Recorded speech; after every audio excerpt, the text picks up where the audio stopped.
I'm Jolene Wynn, and this is the Porn Addict's Wife podcast, episode number 150, Forgiveness and Peace.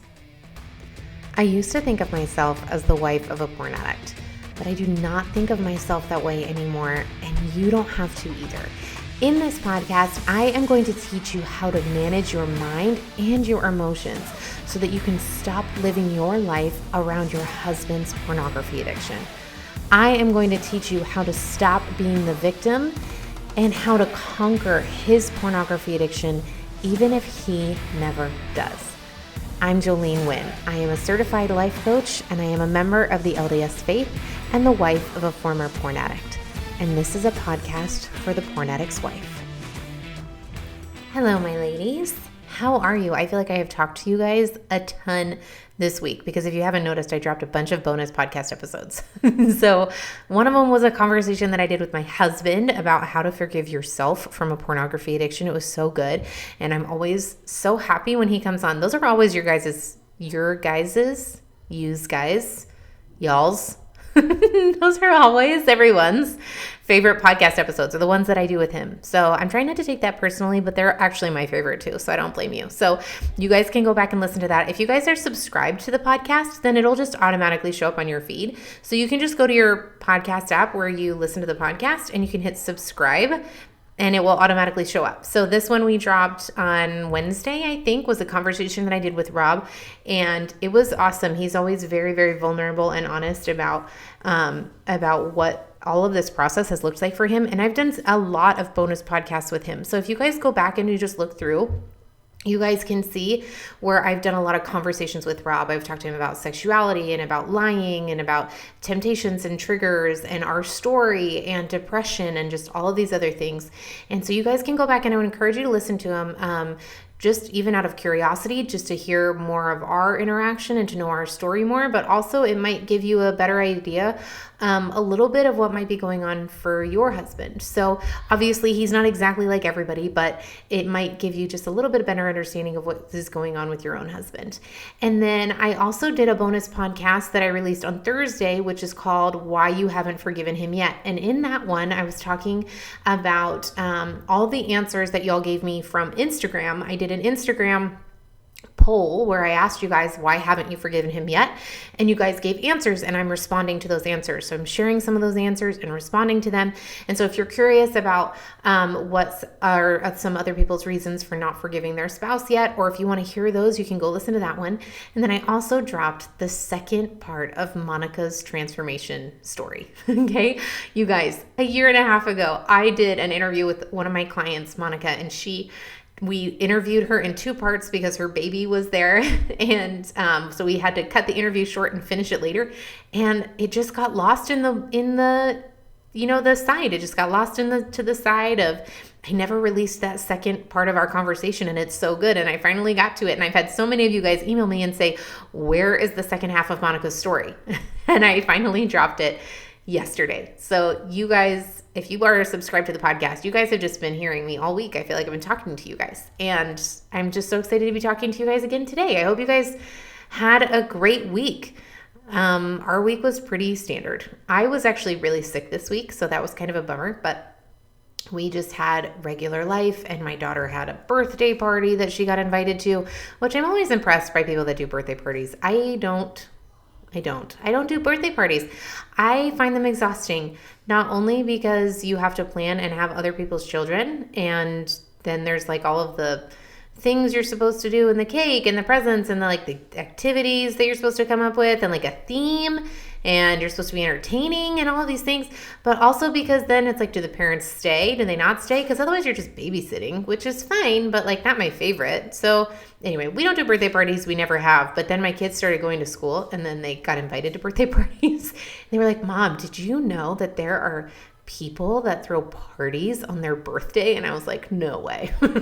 Anyway, so my daughter got invited to a birthday party, and she went, and it was great. And anyway, it was just a pretty standard week here of school and homeschooling and working and all the things. And I am just loving my life right now. It's amazing. And I'm so grateful for my husband because he is grounding me right now in my business. And that's so what I need. It's exactly what I need. Oh, I did have to do taxes this week. But you guys would be so proud of me. You guys, I know I haven't done any podcasts on money, and I promise I will get into that. But Rob and I were able to do our taxes together. You guys, Rob and I used to not be able to have a conversation about money without me shutting down and him getting angry. And I remember going and talking to my neighbor one time and telling her, I was like, she was like, how was your night last night? And I was like, great. We talked about money and we didn't argue. And she was like, how did you do that? And that was what we did this week. We did actually my business taxes. And so while that wasn't my favorite thing to do, and it involves a lot of things that I don't understand, like net and gross and expenditure, I don't even know all the words. I don't even know all the words, but we did all the taxes and it was totally fine. And there was no emotion and it was completely fine. Actually, there was emotion. I felt lots of different things. I felt excited about how much money I made last year. I felt disappointed that I didn't see more of that reflected in my bank account. And I like all of the things, but it didn't make it mean anything. And I didn't have all these old beliefs. I've worked through a ton of these old beliefs that I have about money, and he's worked through some of his, and now we're able to communicate about money in a way that is totally awesome. So that actually was a great win for this week. Anyway, so that happened this week too. And what he has been helping me with, not only with the financial side of the business, but he keeps reminding me why I'm doing what I'm doing and what the focus should be on where I'm going. And one of the things, and I'm excited to share all of that with you, but one of the things that I was reminded of last night was just who exactly everything is for. So as you guys know, I have my How to Forgive Masterclass starting. If you're listening to this on the day that it releases, this is today, Monday, the 27th. And I'm very excited for whoever this is meant to be for. It is for the women inside my coaching program. And if you want to join my coaching program to come get access to this class, I would highly recommend it. But if you feel like this class is for you, then you will join. And I'm just leaving it there. I'd love to see you in there. It starts today, Monday, March 27th, and it's going to run all week. And you get access to the replays. So it's every day at 2 p.m. Eastern. If you join my coaching program, you'll immediately get access to these calls. You'll be able to join live. I'll be able to teach you. And if you aren't able to come to the calls live, you can still join. You'll get access to all of the replays. So if you're listening to this and you're like, man, I can't make those calls live, I would still love to have you. Come join me in my coaching program. You can watch the replays. You'll get access to all the content, all the material, and you'll be able to also come to our regular twice weekly coaching calls. And then you can ask me about what's coming up for you from that material that you watch. And then I'll be able to help you work through it. And if you're listening to this 6 months from now, you can still join my coaching program and get access to that class. That How to Forgive Masterclass. That will always be housed in there. So if you ever want access to that, you come join my program and that's how you get access to it. So for those of you who are ready to forgive, who want to move forward and you don't know how, then this is for you. And I'm just going to leave that there. And today I'm going to talk to you guys about forgiveness and peace. As I was thinking about, this isn't what I had planned actually to talk about on the podcast today. I was going to talk about boundaries. I was going to talk about forgiveness and boundaries. So put a pause on that because that's coming next week. But as I was thinking today, I was just getting ready for church and I thought about, okay, what is it? I want to feel closer to God today. I have been thinking a lot about forgiveness, obviously, as I've been preparing for this masterclass and been prepping all of this material. And I was just thinking it through in my head and I thought, oh my gosh, I am leaving out a huge, very vital piece of forgiveness, and that's God's part. And for those of you who aren't religious, I don't think there's any of you listening to this podcast that aren't or believe in God, but I believe in God very strongly. And if you go listen to my podcast where I'm sharing my journey of forgiveness, it's a bonus podcast episode called My Journey of Forgiveness. And if you guys go listen to that, then you will see how much of a piece, how vital of a piece God played in the forgiveness process for me. And that's happened multiple times now. And so I wanted to talk about that today because I think it's a very important part of the forgiveness process, at least in the way that I teach it. And so that's what I want to talk about. So I started looking up scriptures having to do with forgiveness because you guys know what it's like you guys know the definition of forgiveness of what I've been talking about over the last couple of weeks. You guys know that it means to stop feeling anger and resentment. You guys know that you can do that through Processing your emotions, which is a skill that I teach inside my program, right? Is how to process the emotion. If you have anger inside of you, how do you process it and let it go? That is a practical skill that I teach, that I learned how to do. And getting over all the mindset of all of it. But I was actually just trying to think, okay, what does it actually look like when you do forgiveness in a spiritual sense, and how do the scriptures talk about it? Okay. So one of the most beautiful examples that I've ever seen of forgiveness is when Christ is getting crucified on the cross. And he's on the cross and he says, Father, he prays to his Father, to Heavenly Father. And he says, Father, forgive them, for they know not what they do. Can you imagine that? Can you imagine in the act of being murdered, you ask your Father to forgive those who are murdering you? In the very act. He says, they don't understand exactly what they're doing. Please forgive them. Please let go of your anger, your resentment, your bitterness toward them. Please forgive them for doing something that hurts you. Because it does hurt God, right? It hurts God. It hurts him as a parent to see his son, even though he knew it was supposed to happen, even though he put the plan in place for it to happen, it still hurts, right? Sometimes it still hurts, ladies. And that's okay. It's supposed to hurt. We're supposed to feel pain when we're betrayed. We're supposed to feel all of these emotions.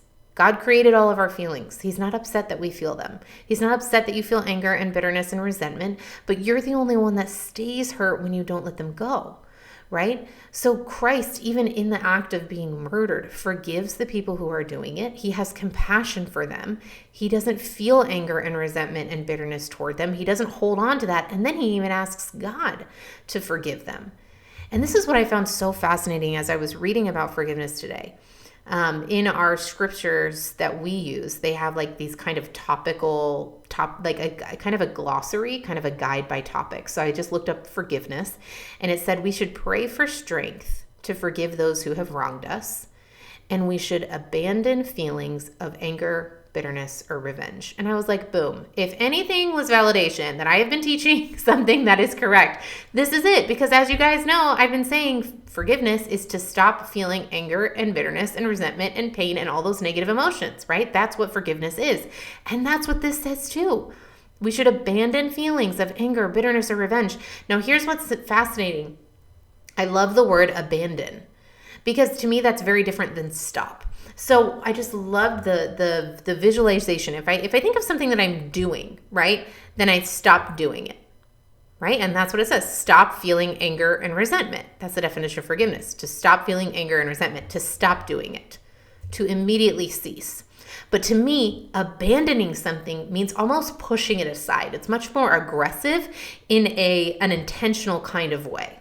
And so I loved that word, actually, to abandon the feelings, to let them go, drop them, shove them, leave them aside. You don't need them anymore. Abandon it. You don't need it. You don't need to just stop. You need to set it down and let it go and walk away. Abandon it. You don't need it. You don't need the feelings of anger and bitterness and revenge. The only person that stays hurt from holding on to those is you.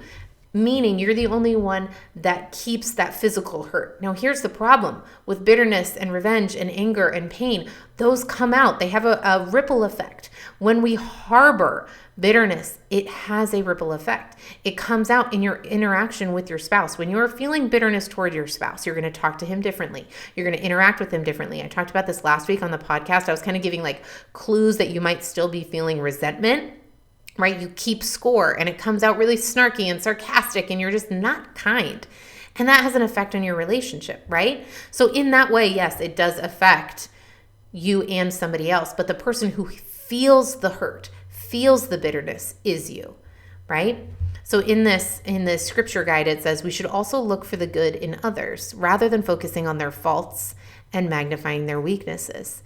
God will be the judge of others' harmful actions. This is something that I talk a lot about with my clients, and I talk to you guys a lot about this, is finding compassion and separating who your husband is from what he has done, from what he is doing, right? And making them two separate people, right? Your husband is different than his actions.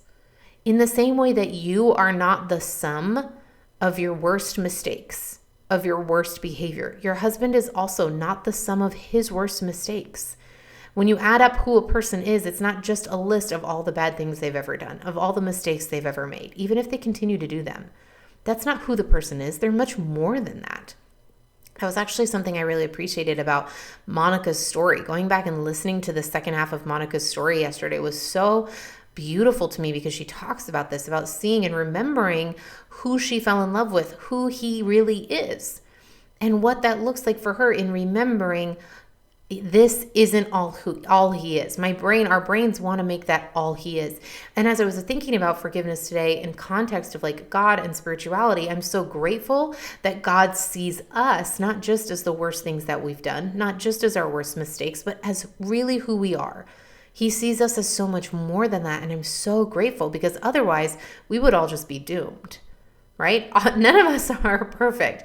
If God only looked at us and saw all the mistakes that we'd made, y'all, like, we would be a hot mess, and there would be no hope for us in the future. But that's not how God sees us. God sees us as so much more than that. When I think about your kids, when you look at your kids, do you look at your kids and just only ever see the bad things that they've done? The time that they wrote on the wall with magic marker, and they ran across the street without asking you, and the time that they went to a friend's house and they didn't tell you, and they missed their curfew, and they cheated on a test, and all of those things. Like, I could sit here and I could list all the worst things I've ever done, but that's not who I am.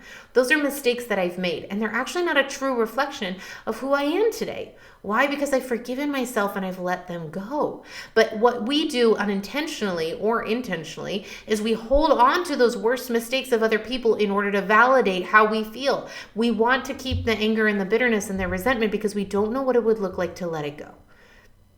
But Christ, Jesus, gives us what it would look like to let it go. What it looks like to let it go is to be on the cross and say, Father, forgive them, for they know not what they do. There's an ancient Roman proverb or prophecy that says anger, if not restrained, is frequently more destructive than the injury that provokes it. I'm going to read that again. I really want you to listen. Anger, if not restrained, is frequently more destructive than the injury that provokes it. And I even want to change it a little bit, because who needs an ancient Roman proverb, okay? Anger, if not processed and released and forgiven, is frequently more destructive than the injury that provokes it. I talked about this the other day on Instagram, and I'm talking about it again now. And I brought it up on a call because it's just the image that's been staying in my mind. Ladies, when you are broken, let's say you break a bone, what happens is you can't just say, oh, I'm just going to forget about that and I'll deal with it later. Okay? Because what happens is it needs immediate, intentional focus and attention. You need to give that break attention. And you often need to go to a specialist in order to get the correct attention that you need. Because if you don't heal the bone properly, it might heal on its own, but it's going to heal incorrectly. And then years down the road, what's going to happen is you're going to have to deal with not only the pain, the original break, then you're going to have to deal with the malformation that happened because you didn't heal it properly, because you didn't give it the attention that it needed. You know what I'm talking about? Back in the days, ladies, hundreds of years ago, when nobody knew how to set, if you didn't get a broken bone set correctly, then you were crippled, right? If you broke a leg and you didn't have it set correctly, then you were just lame. Literally lame. You were crippled for the rest of your life. And then you had to deal not only with the fact that you had a broken bone, but then you have the pain and all of the after effects of now being lame or crippled. Do you guys see what I'm saying? The same goes for emotional breaks. When you have an emotional break, when you have something that causes pain and resentment and bitterness, you have to give it attention, because otherwise what happens is it heals incorrectly. And then we have all the resentment, we have all the bitterness, and that's kind of the malformation that creates around the break, right? We have the betrayal, the thing that happened. We have a husband that watches pornography, that has a pornography problem, has an addiction, whatever you call it, that created a break. But when we don't give it attention, then we start healing it on our own in the only way that we know how, which is survival mechanisms. And that creates a malformation. And it creates bitterness and resentment and anger. And that has its own effect. That then we have to deal with that down the road and the original break. Do you see what I'm saying? Forgiveness is like healing all of the malformation. and taking it back to that original break, giving yourself the opportunity to see the original break and clean it out and set it properly. And while that may not be super fun, it's exactly what you need in order to start moving forward. Does this make sense? I don't know if this is making any sense, but it makes a lot of sense in my brain. Okay, I want to keep going. When I was looking at forgiveness, I was thinking about our relationship with ourselves, and not only how we forgive others, not only how we forgive our spouse, but how we forgive ourselves.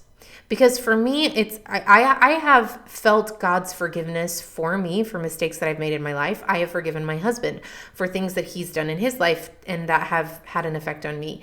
And I realized just a couple of weeks ago that I think I haven't fully forgiven myself for those same mistakes. The mistakes that I've made that I feel like God's forgiven me for, I feel like I'm holding a little bit of judgment onto myself for it still. Like I still feel like because I knew better is my thought. I feel like I don't want to forgive myself because I knew better. And I'm going to talk about this in the masterclass and like how to do it. And I'm probably going to be going through it with you guys. Okay. I'm like going to get emotional here, but I feel like because I knew better, oh my gosh, because I knew better, I don't want to forgive myself. Like it's scary a little bit to me. And I was thinking about this in relation to God, and I feel like he has forgiven me, and I've forgiven my husband. But one of the things that I felt is, as I was reading, was just in one of the leaders of our church, he said, to a great degree, our relationship to Christ will be determined, or at least affected, by our relationship to each other. And that makes so much sense. How can we come closer to God when we are purposefully holding ourselves further away from other people? Or if you're struggling with forgiving yourself for something, even withholding forgiveness from yourself. In the scriptures, it says, go thy way unto thy brother, and first be reconciled to him, and then come unto me with full purpose of heart, and I will receive you. Ladies, if you don't feel as close to God as you want, then I want to really humbly suggest that maybe forgiveness is the thing that's preventing you from doing it, or the lack of forgiveness. Sometimes our judgment of others, our hate and our resentment and our bitterness that we're holding on to is a wedge between ourselves and God. We are placing a wall between ourselves and him, because God is not hate and bitterness and anger and revenge. God is love. God is the opposite. And the more we fill ourselves with hate and anger and bitterness and revenge, the less we have space for love, the less we have space for God. Forgiveness is literally the process of removing negativity and Satan from our lives so that God can be replaced with it instead, so that we have the space for love, the capacity for love, whether that is love for God, love for others, love for ourselves, and all of that comes from God, and that is what brings us closer to him. So if you're feeling like you're far away from God, then what I want to offer, at least this is what I came across today, was this need right here, was if I want to get closer to God, I have to be willing to let go of that judgment from myself, that shame that I've been holding on to of myself, and forgive myself. And that's how I get closer to God. To reconcile myself first with my husband, which I've done, but then also with myself. Reconcile myself to myself, and then come to God. And that's when he will receive me. That's when I will have, and even in reverse, not that I'm going to like change scripture here, but it's like, that's when I'll be able to receive him. Because ladies, we close ourselves off to positive emotion when we're completely full of negative. Think of yourself as like, again, I've talked about having an emotional capacity. We only have so much emotional capacity. We only have so much of a bucket. Our bucket is only so big of how much emotion we can take in a day, right? And so when you feel like you're completely full of anger and bitterness and resentment, then there is no room for love. There is no room for peace, which is what we really want. We want forgiveness and peace, right? Whether we have caused that pain or been the recipient of pain, those wounds need to be healed so that life can be as rewarding as God intended it to be. That's what he says. Whether we have caused that pain, which to me I caused myself pain, or been the recipient of pain, which again I have on the receiving end of my husband, those wounds need to be healed so that life can be as rewarding as God intended it to be. And God did intend it to be rewarding. God intended our life to be even more beautiful than we can possibly imagine. God intended us for us to feel peace. If you guys look up the definition of peace, peace is freedom from disturbance or tranquility. That's what peace is. Forgiveness and peace are so parallel. If you want more peace in your life, if you want freedom from disturbance, forgiveness is what creates it. Because forgiveness, again, is to abandon or stop feeling anger and resentment. Now, here's the beautiful thing about peace is that you only know peace if you've had disturbance, right? The 50-50 of life. This is why I think forgiveness is so beautiful. It's such a complete example of God to me, because God created all of it. God created light and dark. He created hard and soft. He created positive and negative. There's a purpose. If I didn't have the dark, I wouldn't understand and appreciate the light. If I didn't have opposition, then I wouldn't understand any of God's plan. I wouldn't understand any of the beauty of being able to choose between light and dark. Forgiveness is the opportunity to let go of the dark and to embrace the light. And that's what brings peace. And that's what I wanted to share with you guys today, is that forgiveness is the opportunity for peace. It's the avenue through which you achieve peace. If you want more peace in your life, if you want to feel closer to God, forgiveness is the way to do it. And I know that because I've done it. And I've forgiven my husband, and I'm working right now on forgiving myself. And I know what that process looks like. And I'm going to be sharing that process this week during this class. And I'd love for you to join me so that you can experience that same beautiful peace, because that's what you deserve. That's what enables us to experience all of God's plan. That's what that's what this life is all about. We are meant to be created by God and to experience all of his creations, which includes other people, and it includes happiness and joy, and it also includes pain. But we get to choose ultimately which ones we hold on to. And the emotions that we hold on to are going to end up creating the experience that we have of our life. So if you're thinking about your life and the experience that you're having in it, what is it that you want to hold on to if you got to choose? Do you want to hold on to bitterness and anger and resentment? Or do you want to hold on to joy and peace and forgiveness and freedom? It's entirely up to you. I love you ladies so much, and I'll talk to you guys next week. So take care. Hello, my lady. I wrote a book, and I would love for you to read it. It's called The Not Enough Wife, and you can get it on Amazon today. This book is for any woman who has ever felt like she wasn't enough, not enough as a wife or as a mom, if she didn't have Instagram-worthy enough pictures, if she didn't throw Pinterest-worthy parties, if she ever felt like she was not enough, this is the book for her, and it's for you too. So go to Amazon today, go search up The Not Enough Wife by Jolene Wynn, and grab a copy for yourself and for all the women in your life. I hope you love it, and I can't wait to hear what you think.